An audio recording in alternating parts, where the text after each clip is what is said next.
Boa noite a todos novamente, é um prazer poder estar aqui mais uma vez, nessa casa que sempre nos dá a oportunidade do estudo, a oportunidade de juntos aprendermos com as lições de André Luiz.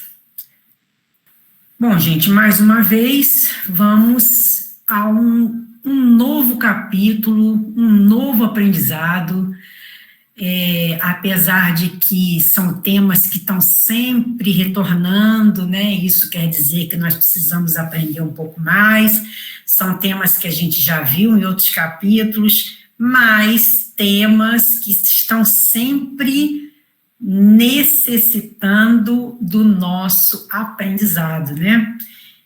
Então, nosso livro de estudo, Obreiros da Vida Eterna, agradecendo sempre mais uma vez a oportunidade que o Cefec nos concede, e hoje nós vamos especificamente estudar o capítulo 16, que tem como título Exemplo Cristão.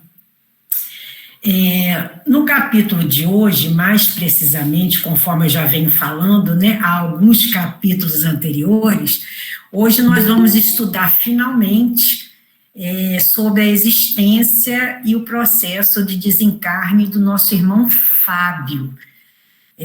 Vamos ver o motivo, né, dele ser tido, dele ser definido como um exemplo cristão.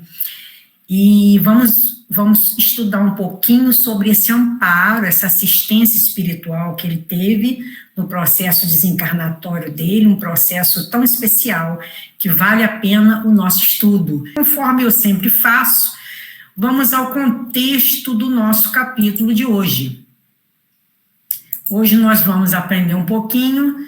André Luiz nos detalha a desencarnação do bondoso e fiel colaborador Fábio, livre pensador espiritualista. Ele não era espírita, gente, demonstrando a facilidade do processo de desenlace do corpo físico para quem se preparou devidamente para esse momento. Enquanto isso, internado na casa transitória, Dimas ainda sofre pelas vibrações de angústia vindas de sua família, da qual, mesmo sendo trabalhador fiel do Cristo, não aprendeu a se libertar. André Luiz nos esclarece também sobre as razões da fragilidade física e as enfermidades de Fábio, contraídas desde a infância, remetendo-nos ao aprendizado da lei divina de causa e efeito.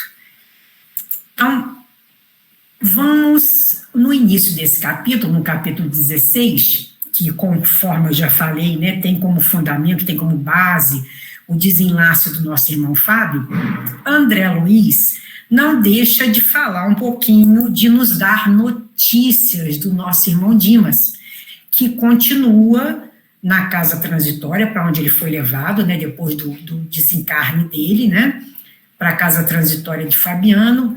Porém, quem leu o capítulo 16 vai lembrar com mais detalhes, ele ainda está passando uma fase difícil, inclusive até com episódios um pouco meio de loucura, de vez em quando ele se desequilibra, mas por conta de uma coisa que nós vamos falar um pouquinho mais hoje, e que precisamos aprender por conta dos apegos na realidade, né? Então, é bem interessante que, só para a gente lembrar, na obra O Céu e o Inferno,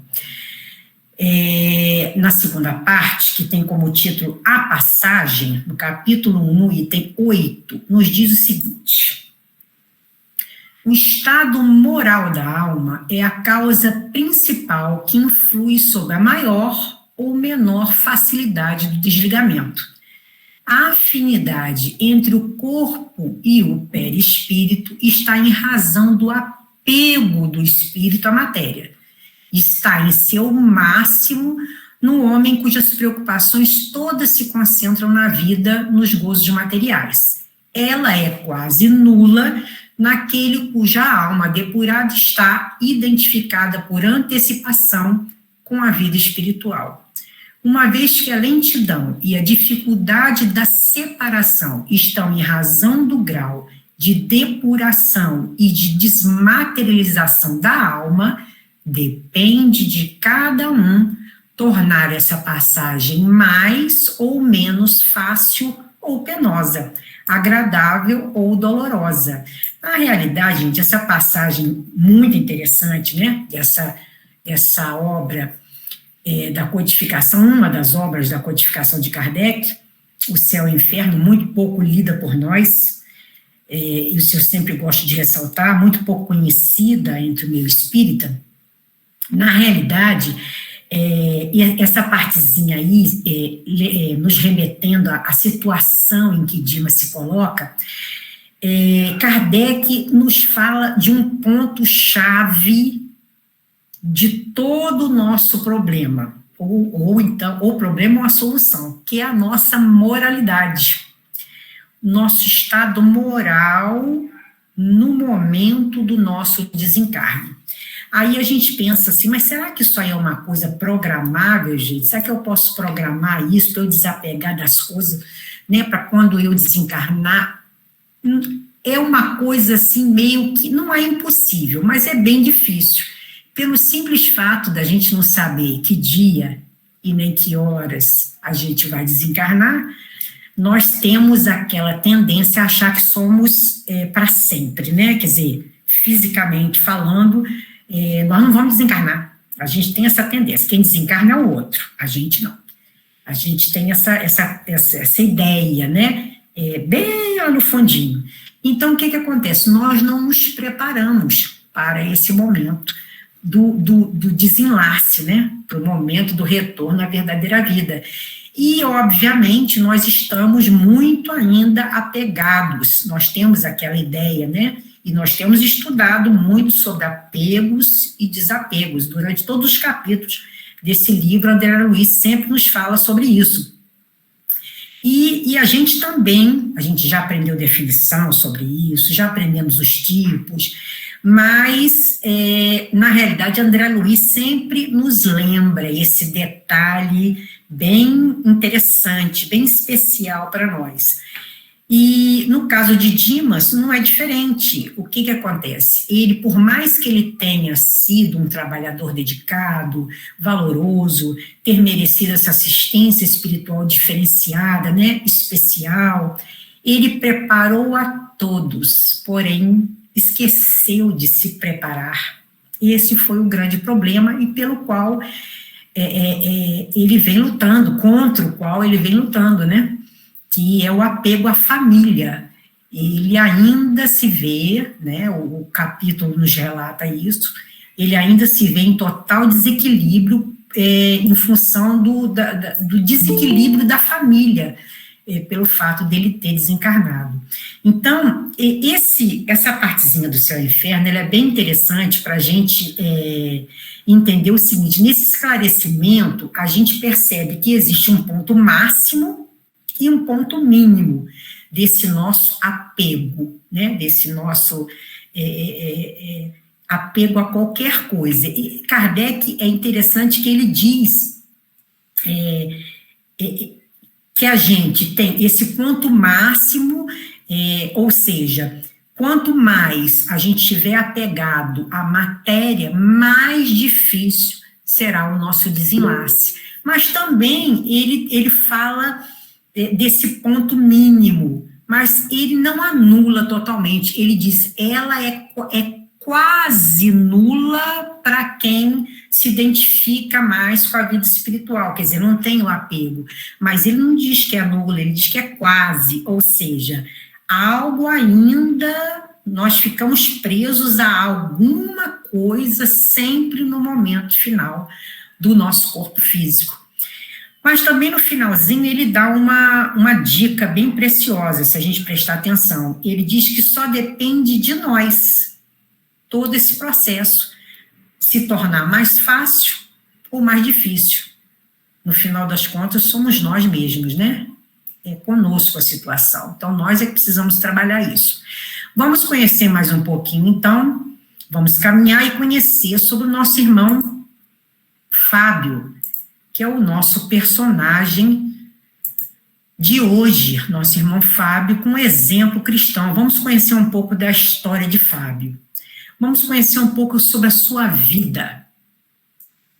Fábio teve uma existência modesta, foi colaborador assíduo da espiritualidade, né, em desdobramento, ele sempre ajudava as equipes espirituais, com passes, era muito dedicado, sempre entendendo, né, dócil aos desígnios superiores, ele sempre foi muito conformado com tudo, sempre se posicionou entendendo que havia algo além da morte, né? Ele sabia que existia alguma coisa a mais. Era um homem de poucas ambições, ele tinha o necessário, passou sempre por muitas dificuldades financeiras, tinha uma situação mediana, e tinha muitas dificuldades de saúde, e esforçava-se pela tranquilidade familiar e sempre amparou a família na fé. Como eu falei, ele era espiritual, ele era um livre pensador, então ele sempre se preocupou em preparar a família, a esposa, os filhos, no sentido de que havia alguma coisa a mais, depois do desenlace, né? Depois da morte, havia alguma coisa a mais, e isso ele sempre falava com a esposa, com os filhos, sempre se preparou para esse momento, assim como a sua família. A sua situação física, ele, no final, né, ele estava extremamente abatido, mesmo em agonia, com profundo mal-estar, ele tinha grande dificuldade respiratória, a fragilidade física dele vinha desde a infância, ele sempre foi uma pessoa doente, nunca gozou de uma boa saúde, né, desde a infância e adolescência. E ele apresentava na área pulmonar grandes danos, né, pneumonia dupla e tuberculose. O estado dele realmente, no final, era bem crítico. Mas existia uma causa desde a infância, da juventude, ele sempre teve problemas de saúde, sempre ligados à área pulmonar, e tinha uma causa. E isso nos é fornecido, essas informações nos são fornecidas pelo próprio pai, né, Silveira, já desencarnado, comenta com André Luiz a respeito desse motivo, de desde pequenino ele ter problemas respiratórios, né? Então a causa, como nós sabemos que todo efeito tem uma causa, a causa era ele, Fábio, era filho de foi, né, em outra existência, filho de um fazendeiro muito rico, que era Silveira, né, que havia sido um fazendeiro muito rico, e Fábio era muito austero, era muito rígido, porque eles possuíam, como fazendeiro rico, eles possuíam muitos escravos, e Fábio prendia os escravos, era muito rigoroso, ele prendia os escravos durante muito tempo, numa senzala, e a senzala era muito pequena, não havia muita ventilação, e muitos, durante esse processo em que Fábio prendia, né, como forma de castigo os escravos, muitos morreram devido ao ar que não circulava. Então, os escravos, muitos morreram com o ar viciado, a falta do ar, então muitos morreram assim. Então, como toda causa tem um efeito, essa era a causa dele ter vindo nessa existência, na próxima existência, com problemas respiratórios. E ele teve uma assistência diferenciada. Bom, na situação dele, ele estava, bem diverso de Dimas, ele estava desencarnando na ocasião certa, né, conforme previsto. Ele recebeu um amparo espiritual pelo seu êxito, ele conseguiu cumprir com com êxito toda a sua expiação, que foi programada nesse sentido, né, da reparação dessa crueldade que ele havia feito. E no desligamento dele, Jerônimo lhe aplica passes longitudinais, o mesmo processo, o mesmo procedimento técnico utilizado na desencarnação de Dimas, foi utilizado também no desencarne de Fábio, com a diferença que em Fábio foi feito tudo com muita facilidade, muita rapidez. Teve o amparo do pai, que estava presente, né, Silveira, o seu genitor, e logo após o processo do desligamento, né, dos pontos essenciais, ele entrou numa fase de sonolência e 1 hora depois já foi cortado o cordão fluídico. Então foi tudo com muita tranquilidade, muita rapidez, até para espanto de André Luiz. E depois de toda essa exposição que a gente está vendo aí a respeito da vida desse cristão exemplar,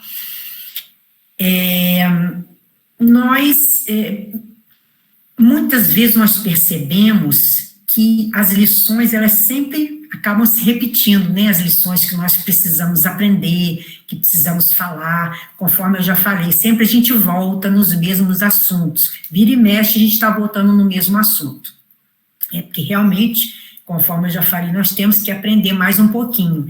Então, vamos falar um pouco mais hoje sobre uma diferença que nós precisamos aprender um pouquinho mais sobre o que é prova e o que é expiação. Gente, provas são desafios de aprendizado escolhido ou não pelos espíritos, a depender de seu nível de consciência e necessidades. Para a gente poder entender de uma forma mais didática, a provação é para o fortalecimento do espírito.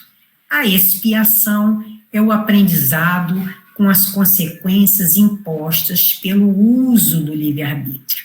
De uma forma mais didática falando, é para a reparação do espírito. Vamos falar um pouquinho sobre isso. Então, da situação de Fábio, que nós acabamos de ver, e isso tudo, gente, para quem quiser estudar um pouquinho mais, se aprofundar um pouquinho mais nesse tema, né, provas e expiações, no Livro dos Espíritos, no capítulo 6, na parte Vida Espírita, tem um item só sobre isso. Então, vale a leitura, conforme sempre a gente fala aqui.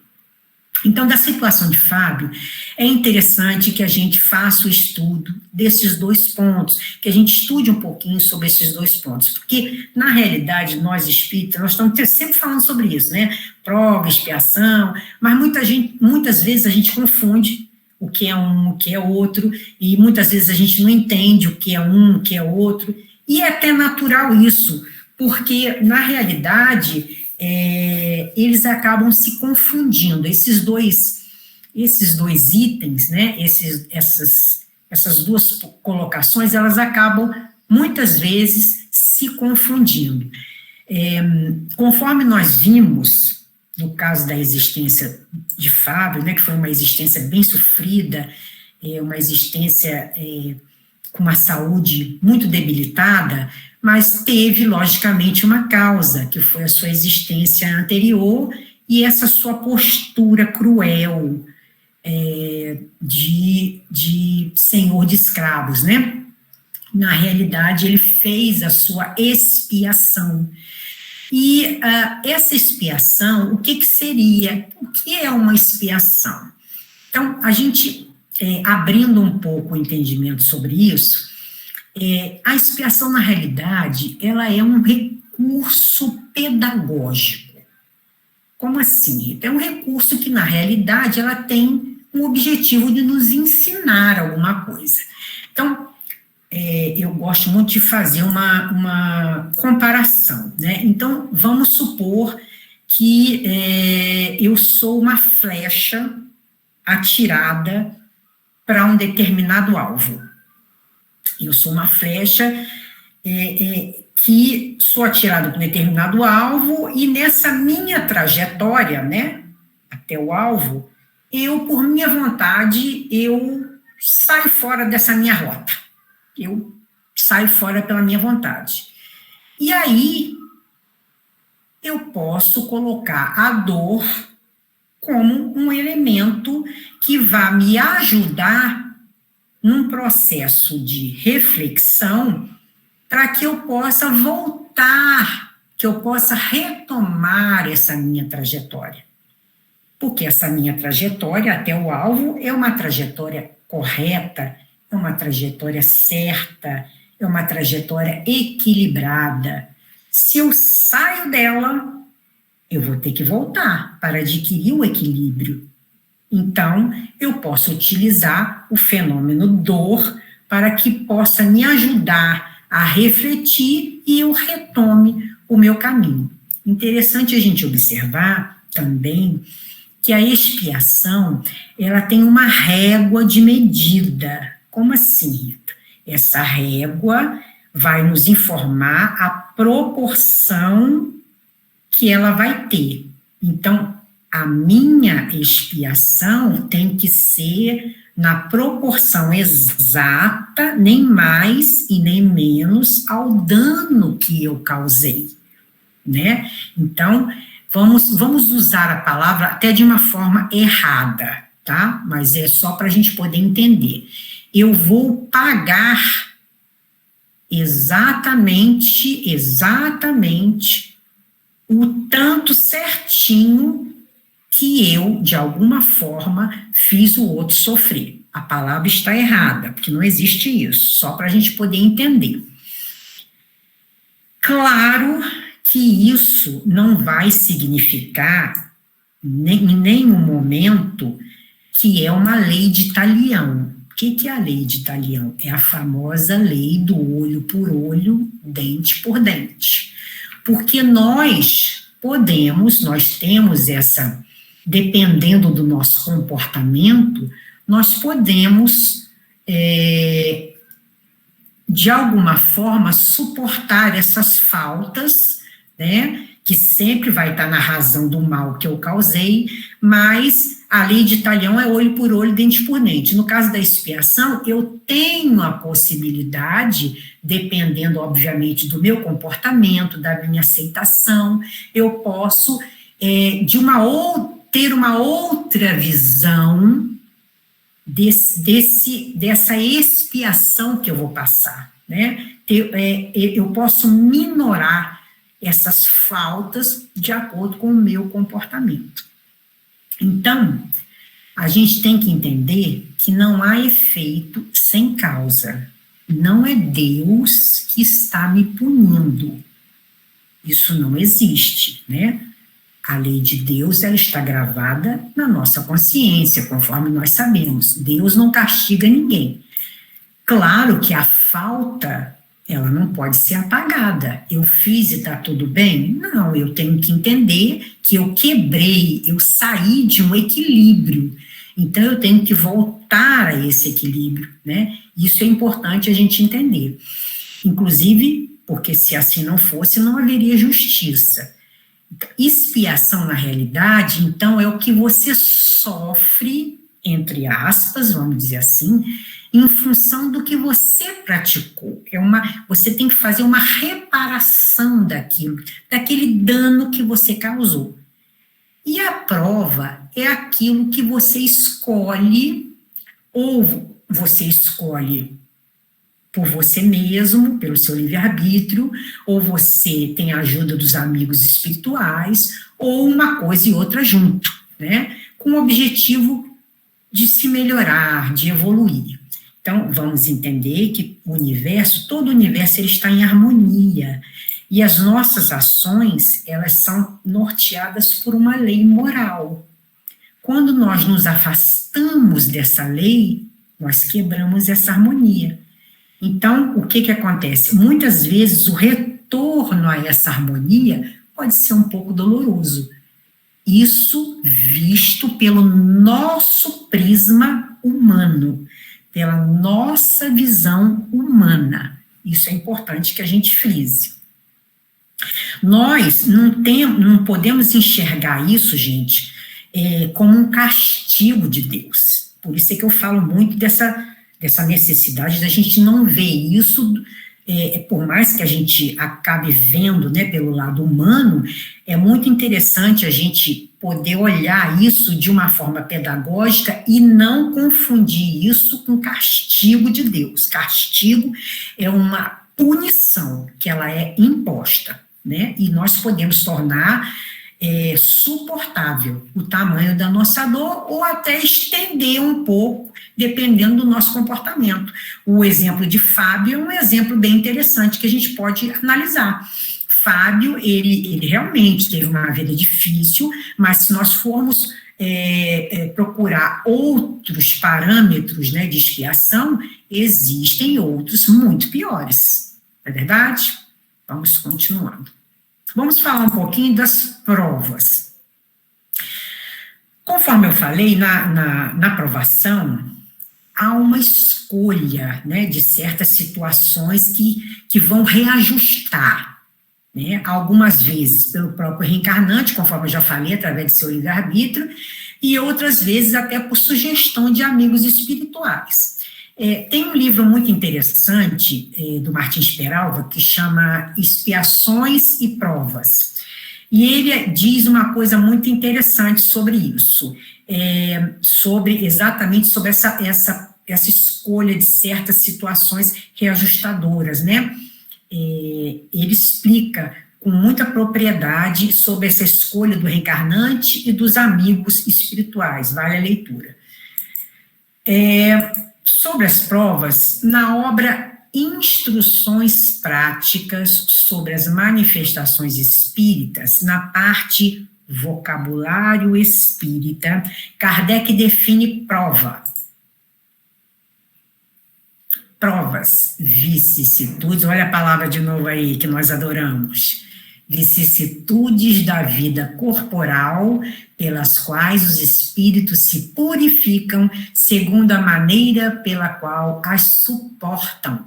Segundo a doutrina espírita, o espírito desprendido do corpo, reconhecendo sua imperfeição, escolhe ele próprio, por ato de seu livre-arbítrio, o gênero de provas que julga mais próprio ao seu adiantamento e que sofrerá em sua nova existência. Se ele escolhe uma prova acima das suas forças, sucumbe, e seu adiantamento retarda. Isso, inclusive, nos é sempre falado, né, que na hora que a gente vai lá escolher as nossas provas, né, os espíritos amigos falam que não adianta escolher isso, porque você não vai dar conta. E a gente quer, porque, não, eu aguento. Eles não vai, porque você não aguenta. Não, eu dou conta. E a gente sabe que não dá, não é verdade? Na carne é outra coisa. E no mesmo livro, falando sobre expiação, diz Kardec, expiação, pena que sofrem os espíritos como punição das faltas cometidas durante a vida corporal. A expiação, sofrimento moral, ocorre no estado de erraticidade, como o sofrimento físico ocorre no estado corporal. As vicissitudes e os tormentos da vida corporal são, ao mesmo tempo, provas para o futuro e expiação do passado. É claro, gente, que nós sabemos que essa punição, conforme está descrito por Kardec, não vem de Deus, né? Deus não pune, a gente sabe disso. Na realidade, o que Kardec quis dizer é que essa punição, na realidade, é o retorno, né, ao caminho. Nós vamos voltar para aquele caminho em que a gente se desviou dele, em algum momento na nossa rota, né, que na realidade é a nossa caminhada evolutiva. Então, em algum momento, a gente estava no caminho legal, tá belezinha, andando ali, né, rumo ao alvo nosso. De repente, eu não quero seguir por esse caminho, eu vou por outro. Pronto. Aí o negócio descambou. Descambando, a gente tem que voltar ao caminho certo, porque é o caminho que dá o equilíbrio. Então, se eu estou desequilibrada, se eu causei algo, eu tenho que retornar a esse caminho. Então, na realidade, essa punição é o retorno ao caminho, né? Do mesmo modo, gente, que nós não podemos, e nós acabamos fazendo isso, até por conta dos conceitos que a gente carrega conosco, né? Ao longo das várias existências, e que não é muito simples a gente se desfazer desses conceitos, o que nós não podemos fazer é relacionar a palavra sofrimento a castigo. Porque nós sabemos, apesar de muitas vezes a gente não entender, mas nós sabemos que Deus não castiga ninguém, né? Tanto é assim que, dependendo das nossas atitudes, conforme eu já falei, a gente pode tornar esse caminho suportável, as nossas provas e expiações. Então, nada, isso é uma coisa que eu aprendi, tenho aprendido a cada dia, nada dentro do plano espiritual é taxativo, é determinado, é ponto fechado, cada caso é um caso. Por isso que Deus é soberanamente justo e bom. Não tem como fugir disso. O caminhar, na realidade, é nosso. Quando nós nos desviamos, aí vem aquele conceito do bom, do bem e do mal, né? Quando nós nos desviamos das leis divinas, que são as leis naturais, né? Elas estão ali, em total equilíbrio. Quando nós nos desviamos, nós precisamos ter essa compreensão de que nós precisamos retornar a esse caminho para que a gente possa voltar a ter o equilíbrio necessário. E nós precisamos fazer essa adequação. E essa adequação, muitos chamam de sofrimento. Vamos, então, para encerrar esse assunto, um esclarecimento muito interessante que o Evangelho segundo o Espiritismo, no capítulo 5, na parte causas anteriores das aflições, nos fala de um modo muito esclarecedor mesmo. Assim, a expiação serve sempre de prova, mas nem sempre a prova é uma expiação. O abrandamento, gente, ou o aumento das nossas provas é de acordo com como nós encaramos a vida terrena, né? De acordo com como nós vivemos a nossa existência. Eu não sei se vocês tiveram a oportunidade de dar uma passada de olhos no material complementar que eu encaminhei. Eu coloquei um artigo muito interessante de um estudante de física da UFRJ, Jorge Medeiros, que, aliás, esse material eu já utilizei em outros capítulos, eu não me lembro qual o capítulo agora, mas eu já utilizei. É um material complementar que está sob o título, esse Jorge Medeiros, ele é estudante de física, e ele é espírita, e escreveu um artigo muito interessante, dizendo que lei de causa e efeito não é lei de ação e reação. Vale a leitura, porque é muito interessante a postura e a gente lendo, observando, comparando, anotando, pesquisando, a gente vai entender o raciocínio lógico que ele tem. Ele fala da lei de causa e efeito. No Livro dos Espíritos, na parte de provas da existência de Deus, na questão 4, diz: não há efeito sem causa. Tudo que não é obra do homem é obra de Deus. É interessante que nesse artigo, Jorge Medeiros fala, esse rapaz, ele fala uma coisa que é fato, né? Essa denominação, lei de causa e efeito, e lei de ação e reação, você não encontra em nenhuma parte da codificação, assim como você não encontra essa denominação na revista espírita. Você não encontra isso. O que você vai encontrar são axiomas, né, que na realidade são esses entendimentos que na realidade querem dizer a mesma coisa, né? Não há efeito sem causa. Tudo que não é obra do homem é obra de Deus. Então, pela lição que essa lei de causa e efeito nos traz,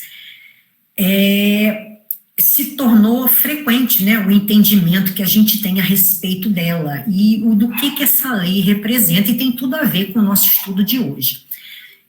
Para todo efeito, existe uma causa. Se a gente observar essa lei de causa e efeito, é muito interessante o que esse rapaz fala, que tem uma ligação direta com as provas e expiações. E essa lei de causa e efeito, ele no artigo dele, ele diz que tem um duplo caráter. A lei de causa e efeito tem um caráter moral, tem um caráter físico.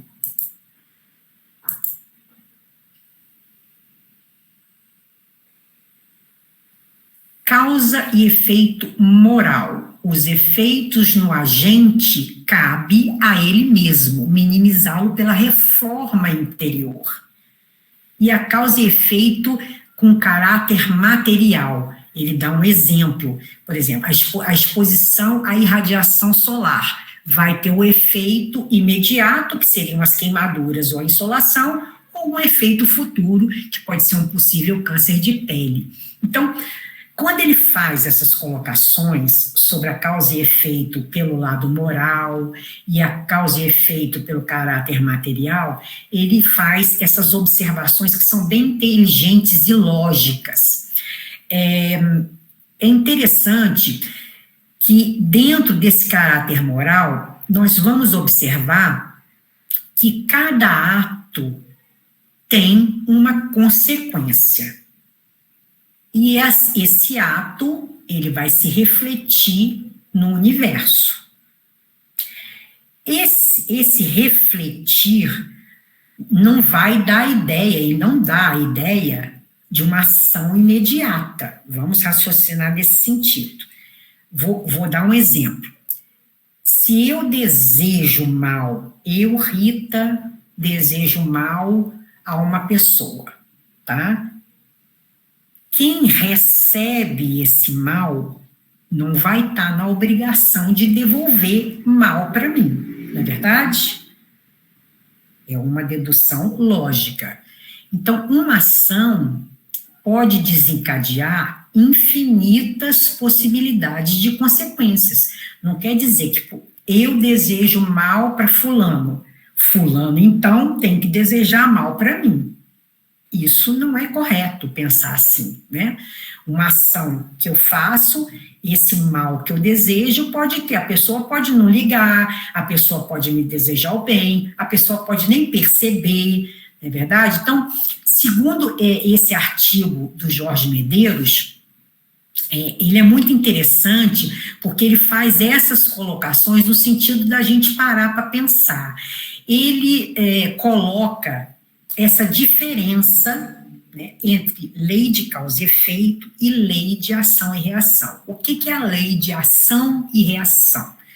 Não é a minha praia, mas todo mundo sabe, porque nós estudamos em algum momento, que existe uma lei na física, que é a terceira lei de Newton. Todo mundo já ouviu falar dessa lei, a terceira lei de Newton. A toda ação se opõe uma ação igual em sentido contrário, né? Em algum momento a gente já escutou isso. Essa é chamada de lei de ação e reação, né? Ou seja, o que acontece? Vamos pensar de uma forma, ele até dá um exemplo muito interessante. A lei de ação e reação, ela pressupõe uma ação igual em efeito contrário, ou seja, se eu coloco o dedo em uma maçã, estou dando um exemplo, né? Eu coloco meu dedo em uma maçã, eu estou fazendo essa ação da pressão do meu dedo na maçã, e a maçã também está oferecendo resistência ao meu dedo. Essa é a lei de ação e reação. Então, na realidade, o que nós estamos analisando aqui são os efeitos dessa lei, né, na existência do nosso irmão Fábio, né, durante a existência dele. E é muito interessante a gente perceber o que esse rapaz quer dizer. Ele diz que a lei de causa e efeito não tem nada a ver com a lei de ação e reação, e tem todo o sentido.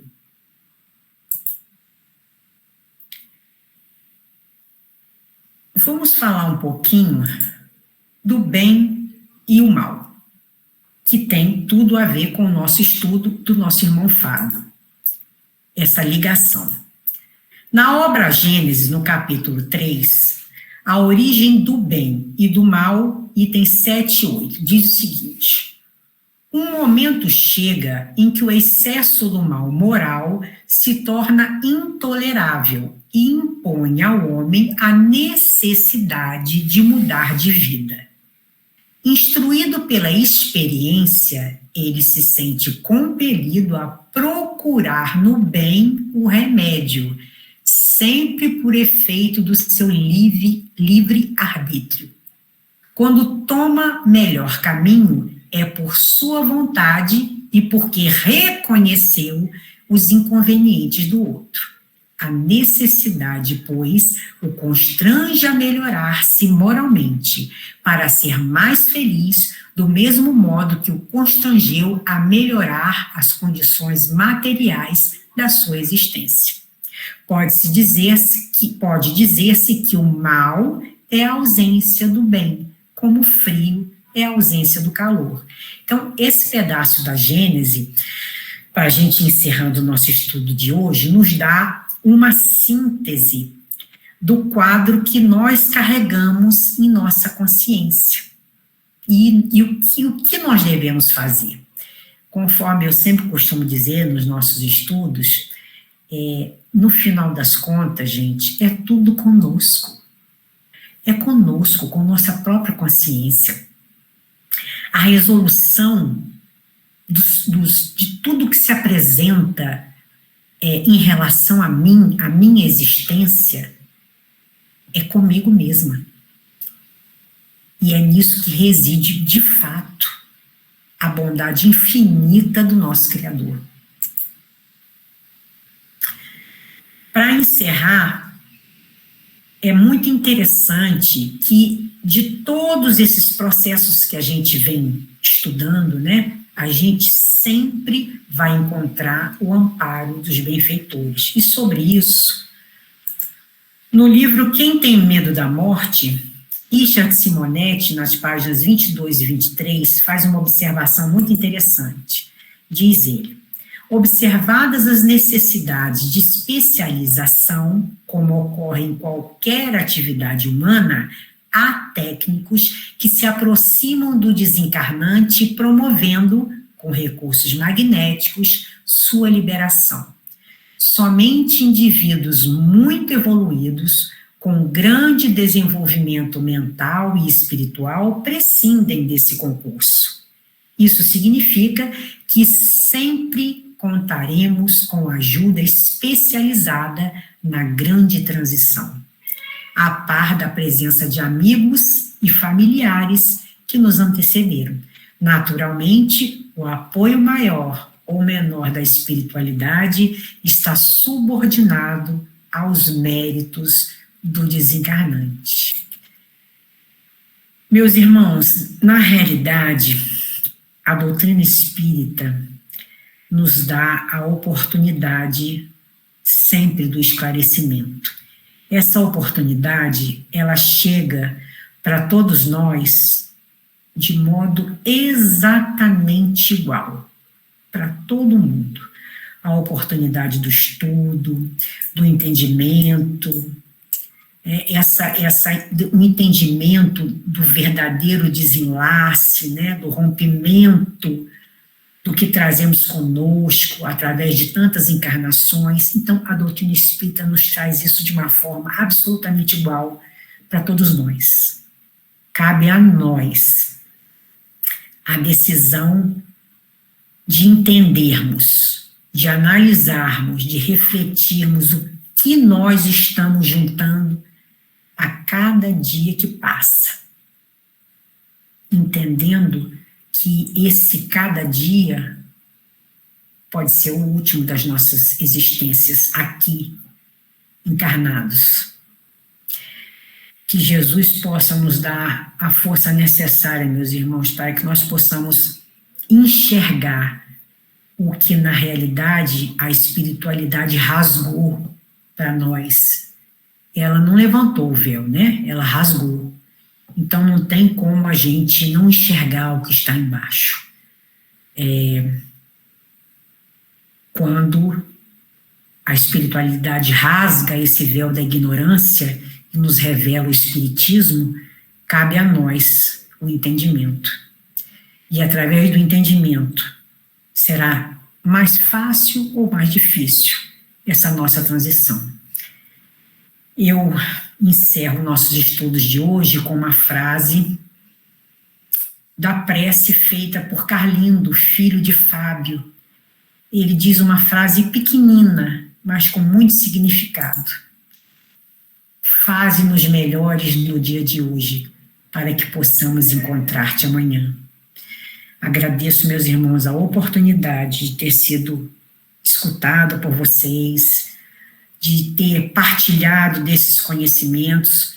André Luiz, a cada dia, nos surpreende, e eu confesso a vocês que todas as vezes que eu leio o capítulo de André Luiz para preparar um estudo, eu tenho que me emocionar, porque é muito lindo tudo que ele traz, e são fatos reais, aquilo não é um romance, conforme Zélia sempre fala. E eu só tenho a agradecer a oportunidade desse aprendizado diário. Muita gratidão e até o próximo estudo, com a graça de Deus. Obrigada, meus irmãos, pela oportunidade que vocês me deram, viu?